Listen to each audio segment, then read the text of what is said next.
your truth and my truth, and when you go to reality and you look at reality, don't you change reality in a way and it changes you, and isn't there an infinite feedback loop or something?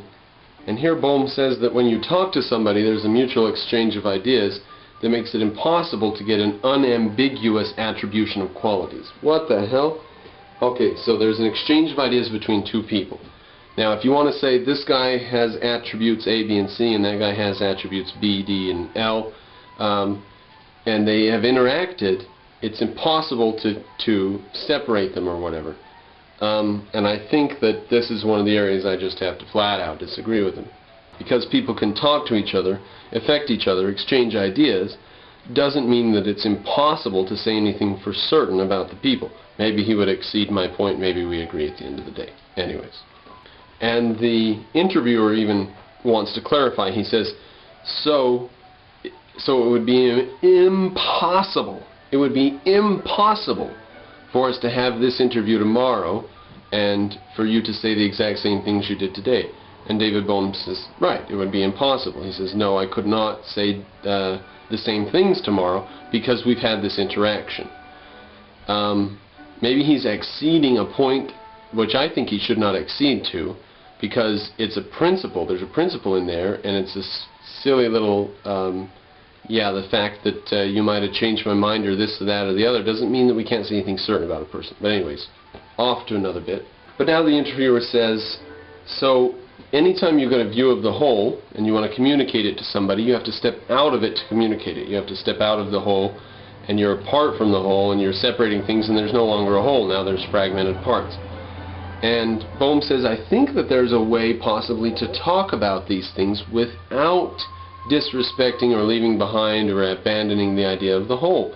In other words, we could have the whole guide our thinking in this way. We don't necessarily need to abandon it every time we step outside of it to talk about something. Now, that exactly fits with his point earlier. He says the classical view is that this is the reality, and these books and this bookshelf and everything else, that's the real reality. There's not a whole that's a reality. The little things are a reality, and the whole is an abstraction. So, do we necessarily step outside of an abstraction when we want to talk to people about things that are true everywhere all the time?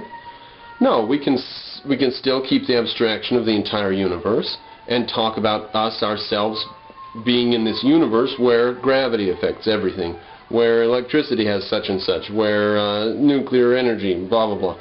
It's possible to say something about the whole and truthfully say it, even though you're just one detailed part, because remember, the whole doesn't exist. The only thing that exists is all the parts.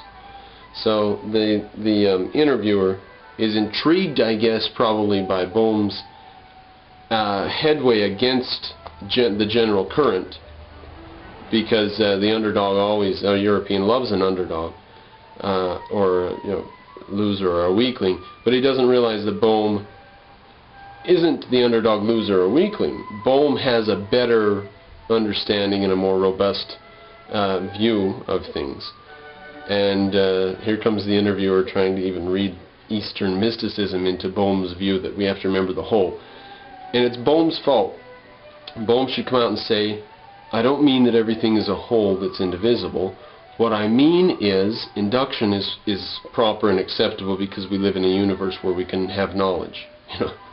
But if he wants to call it the indivisible whole, let him call it that.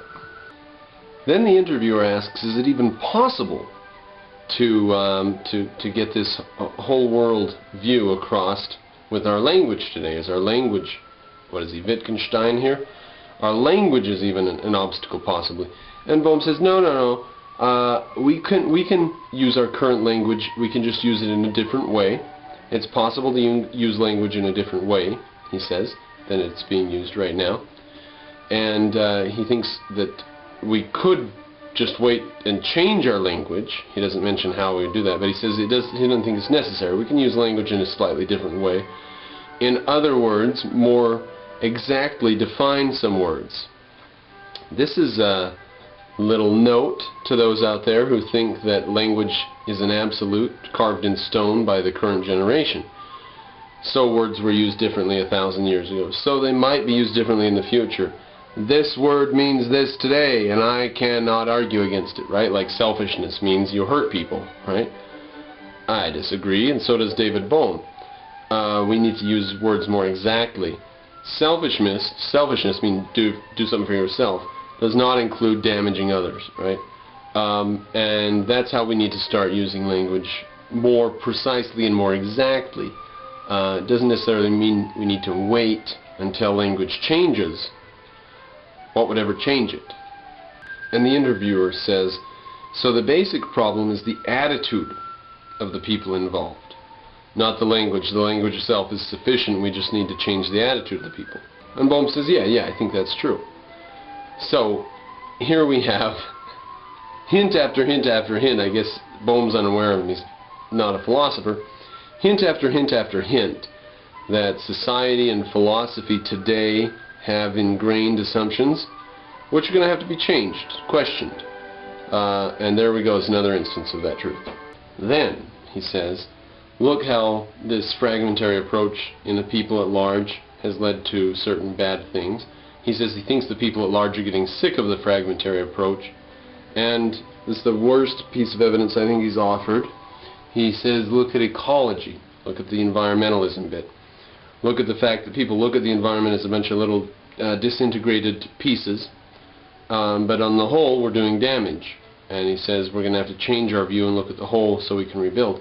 I think that he would benefit by changing over to the view he's advocating in physics, that the independent little teeny parts, the little ecosystems in each little goddamn lizard, they are all related to the whole biosphere. And you cannot forget, just because this lizard disappeared, it doesn't mean the whole frickin' biosphere is going to disappear or collapse or be reorganized or whatever.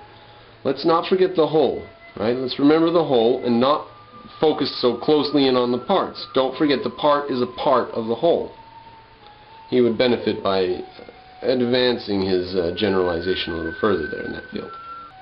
Then the interviewer says, so what you've seen is the breakdown in the description of the parts as far as ecology goes. People don't describe the little parts anymore. They're only describing the whole biosphere as one great big huge entity. And David Bohm says, yes, that's correct. He believes it started in the 1930s and so on. So we're viewing it as an indivisible whole without any parts, the ecosystem. And we're viewing physics as a lot of little parts without any generalizations or any whole thing that we can look at. So I don't know. I think that he buys into the environmentalism bit and just tries to use it as a logical argument. He believes it's true, so it would have to fit in reality, but unfortunately it doesn't fit very well. The fact that people just look at the whole ecological situation instead of the little parts about it, and they look at the whole universe, and the little parts aren't part of the whole. The little parts of the ecosystem aren't part of the whole eco-world thing. It just is not working. It's just falling apart for him. And that's an unfortunate digression for us. Now, starting in the beginning of the third of the 5 videos of his interview, big interruption, next night filming now, so wardrobe change, don't worry about that. So in the beginning of the third video, he talks about how wholeness was looked down upon in Europe starting in the 1900s or late 1800s, and it used to be much more prevalent. Then the questioner, the interviewer asks, don't you find it strange that we can get, that you can come from physics to other things? You can generalize from physics to other things. Now, today they do that. They take physics and they generalize into philosophy. Mr. Bohm here is not doing that. He is taking physics and generalizing into society or whatever else, but takes philosophy as his base. He says the ideas of wholeness and interaction and laws that stand and all this has to be.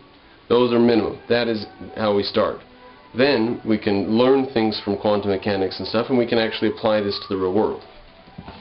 Now he says what he started to learn from it, and what the whole society was forgetting at the time, because think of society in the 20s and 30s and 40s splitting apart.